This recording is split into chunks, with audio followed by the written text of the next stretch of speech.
And, like when it came to the question, one of my friends, was a very good friend of mine, he literally said, one thing that they did is they showed it in public, and the reason why I showed it in public is so that way God's power can be displayed to the many, so that way many can become saved. And that's true. Many can literally see the power of God, right? And I know it's unfortunate to bring up, but an unfortunate situation with Charlie Kirk, that man lost his life for standing for what he believed was true, which is the truth, right? And he stood up for Christ, and he stood up for Christians as well, right? Even if you guys don't agree with him, right? You gotta respect that, at least at the minimum. That this man stood his ground on what he believed in, and I think that's honorable, right? Some people say he died as a martyr. I think he died as a martyr as well. Okay, and that unfortunate incident, probably shook a lot of people. I know it shook one of my good friends as well. Like he got shook. He's like, Jose, this one incident, it made me realize, like, hey, I can't let my life right with Christ, and that's a blessing. That's him. Multiply that times 20, times 1,000, times 100,000, 1,000,000, 1,billion, whatever the case may be. A lot of people were impacted by this man's death. Okay, many people could have been saved. They could have been born again through this man's death. Of the unfortunate tragedy that happened to Mr. Kirk, but what the heck is this guy doing? It's unfortunate what happened to Mr. Kirk, right? But that definitely, I believe, led a lot of people to Christ. It opened up their minds. Look what happened to at 9/11.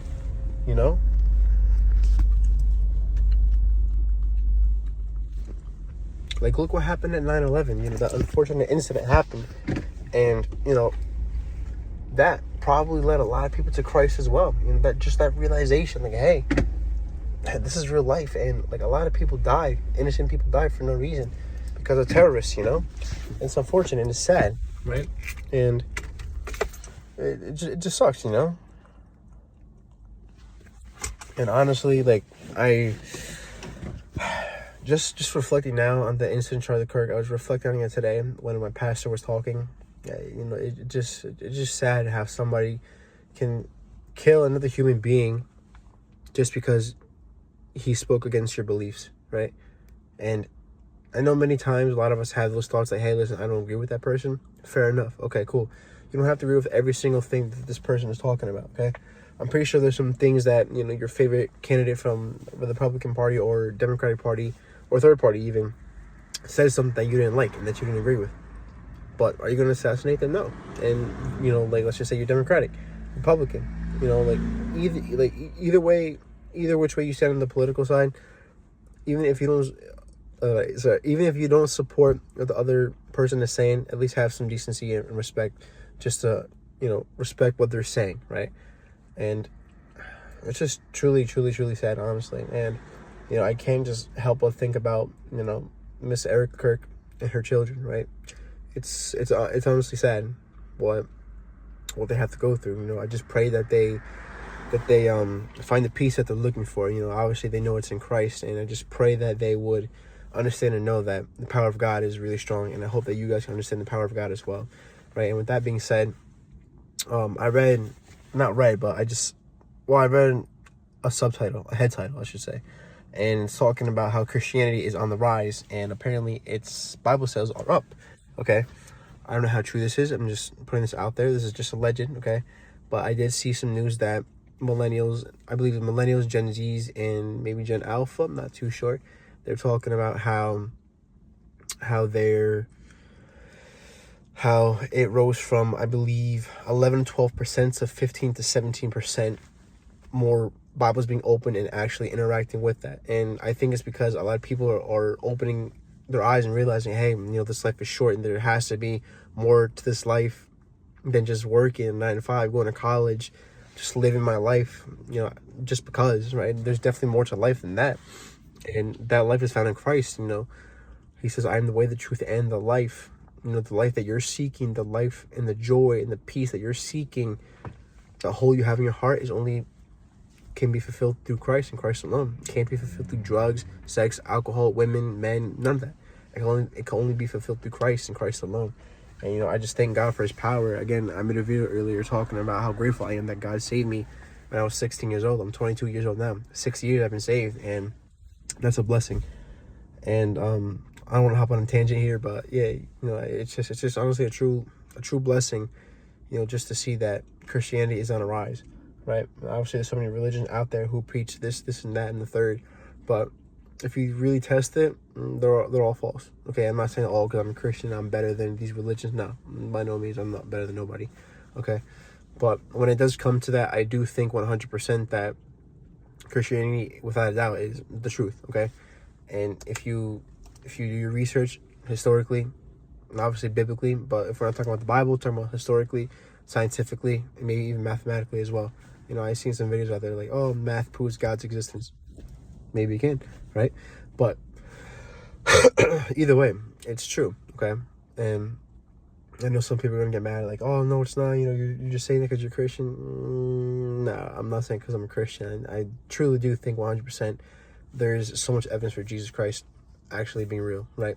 And as you probably seen it, there's multiple times where people actually try to disprove Christ's existence. And look at that man, Lee Strobel. That man found Christ because he was making a case that he didn't exist, right? And look what happened. He ended up finding Christ. Christ saved him, and here he is now. I believe he has a wife and a couple kids, maybe. I'm not too sure, but it's truly amazing what the power of God can do, honestly. And that's what I just want to hop on here and just talk about, the power of God and how great God is.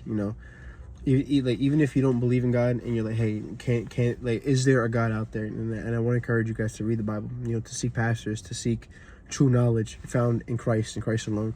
To pray to him, like, God, like, I want to believe that you're real, but I'm having struggles and I'm having doubts. I personally think that these doubts are healthy. That means you're on the right track. That means you're seeking for truth. And that's what one of my good friends also said as well. He was like, yeah, Jose, he grew up Catholic, and he was like, Jose, Catholicism doesn't teach, what the church that he's at right now, which he's a part of with us, right? And he was part of the community group, and we were talking about it for a good while. And he said that the Catholic Church doesn't bring up basically the Bible all the time, maybe like once or twice here or there during a sermon or mass, whatever. Yeah, mass. And they don't go deep enough. It's just surface level thinking. It's just surface level teaching. And when he came to our church, our pastor, he was talking about how I forgot what words that sermon was, but either way, he went into detail, and he loved it. My friend loved it, honestly. And it's a great thing that he was seeking the truth, and by God's grace, I believe he was saved, and that's truly amazing to hear and to see, right? And it's just a blessing, man, honestly. And when it comes to Charlie Kirk, I know that man, he preached the gospel more than anything, and he probably led so many people to Christ, and that's like a true blessing right there. People got saved before his death, after his death, and in between.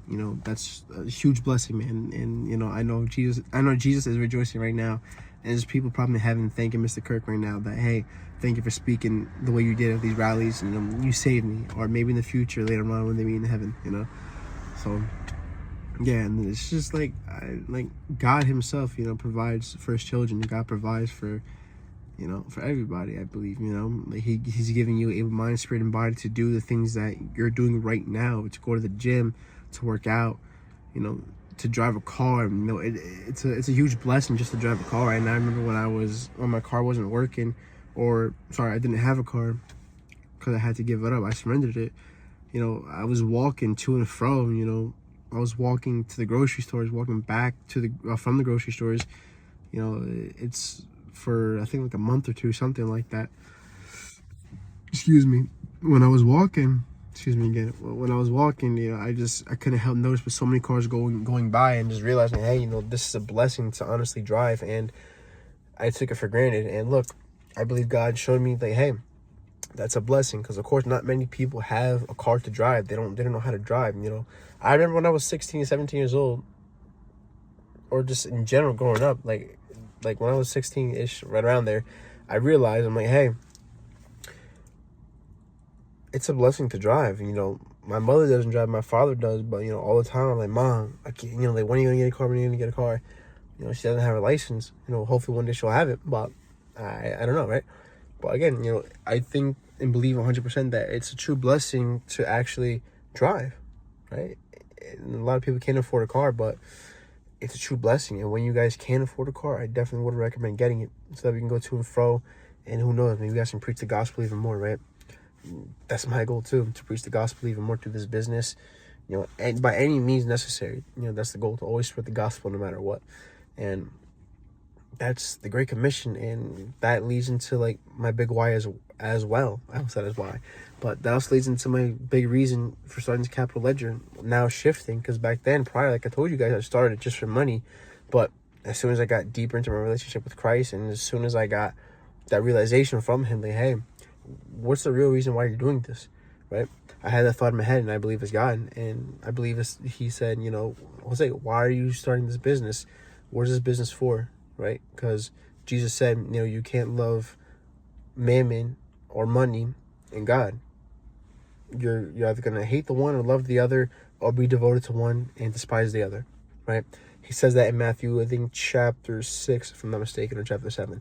But Christ talked about that, and that really sunk with me. And I prayed, I'm like, Lord, would you please help me to change my mind, to change my heart posture about it? And I believe He did. Throughout time, it took time.